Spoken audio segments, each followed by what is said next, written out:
நீங்க conceive ஆயிருக்கீங்க. Delivery ஆகப்போது. டெலிவரிக்கு எந்த மாதிரியான ஹாஸ்பிட்டல் சூஸ் பண்ணலாம்? அந்த ஹாஸ்பிட்டல் செலக்ட் பண்றப்போ, எந்த பாயிண்ட்ஸ் எல்லாம் நீங்க கன்சிடர் பண்ணணும்? ஏன்னா, டெலிவரின்றது இன்னைக்கு கன்சீவ் ஆயி நாளைக்கு ஆகப்போற ஒரு விஷயம் இல்ல.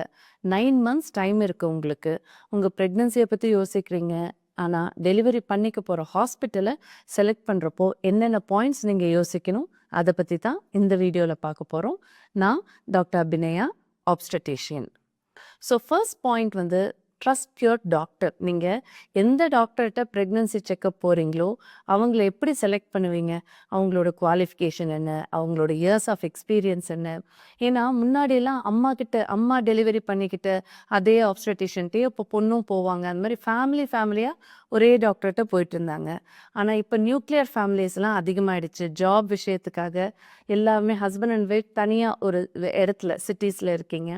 அப்படி இருக்கிறப்போ வேர்ட் ஆஃப் மவுத் ரெஃபரல் உங்கள் ஃப்ரெண்ட்ஸ் ரெஃபர் பண்ணலாம், கூட ஒர்க் பண்ணுற கொலீக்ஸ் ரெஃபர் பண்ணலாம்.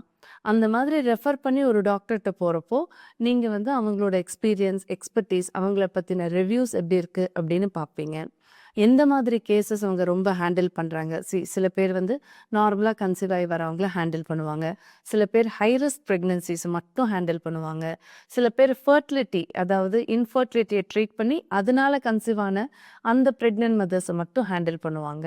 ஸோ எந்த மாதிரியான டாக்டர்கிட்ட நீங்கள் போகிறீங்க, அவங்களோட எக்ஸ்பர்டீஸ் என்ன, குவாலிஃபிகேஷன் அண்ட் எக்ஸ்பீரியன்ஸ் என்ன அப்படின்றது நீங்கள் முழுசாக தெரிஞ்சுக்கணும். என்ன டவுட் இருந்தாலும் கேட்டு தெரிஞ்சுக்கோங்க.